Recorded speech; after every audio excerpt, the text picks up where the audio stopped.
Hey, welcome to another Level 1 Tables, Equations and Graphs video. Our last video dealing with parabolic functions. And we're going to use this video to discuss an example of how you might use parabolic functions to solve a problem. Right, our example is about an architect who is designing a gateway for her town. She plans to have the base 10 meters apart, the legs 10 meters apart, and a parabolic curve is going to sit on top of these legs, these 3-meter high legs. The maximum height of the gateway is going to be 8 meters above the ground.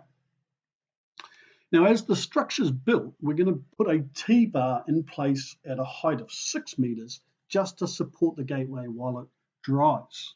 And the question we're going to work out, how long is the T-bar between the points of F and G?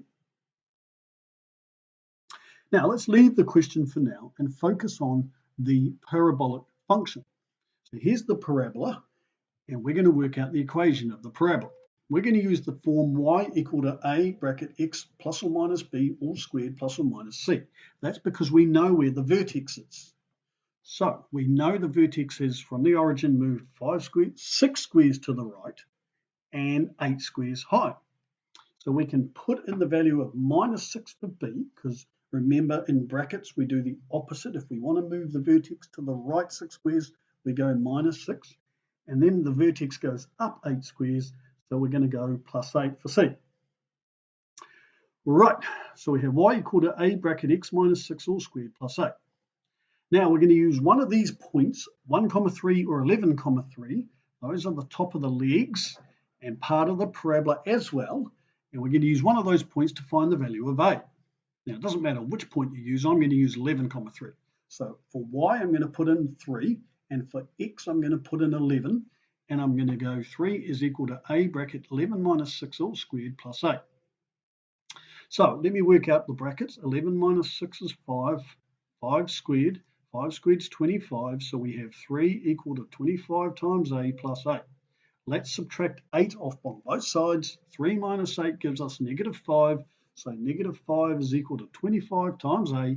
Let's divide both sides by 25, and a is equal to the fraction negative 5 divided by 25. You may simplify that down to negative 1/5. Some people might prefer to work in decimals and write it as negative 0.2. So we know a, and we know the equation of the parabola. Y is equal to negative 1/5 times x minus 6 all squared plus 8. Right, let's come back to the T-bar. T-bar is going to be built with a height of 6 meters, and our job is to determine the length of the T-bar between the points of F and G.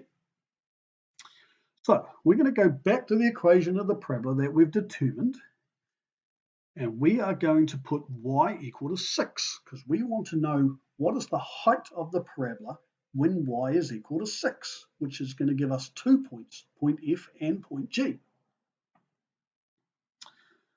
So here we go.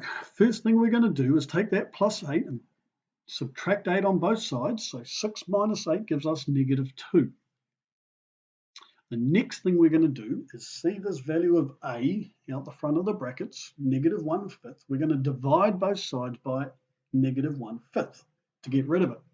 Now be careful, you have to go negative 2 divide by bracket negative 1/5, and you will get 10, positive 10. So we've got 10 is equal to bracket x minus 6 all squared. Now we've got to get rid of the squared by taking the square root. So we're going to square root the 10, and that leaves us with square root of 10 equal to x minus 6. But I need you to be careful, because when we square root, we get two values. We get a positive value and a negative. So to get the first value, which is g, we're going to go square root of 10. We have to plus 6 to get rid of that minus 6. And that gives us 9.16, just a little bit over 9.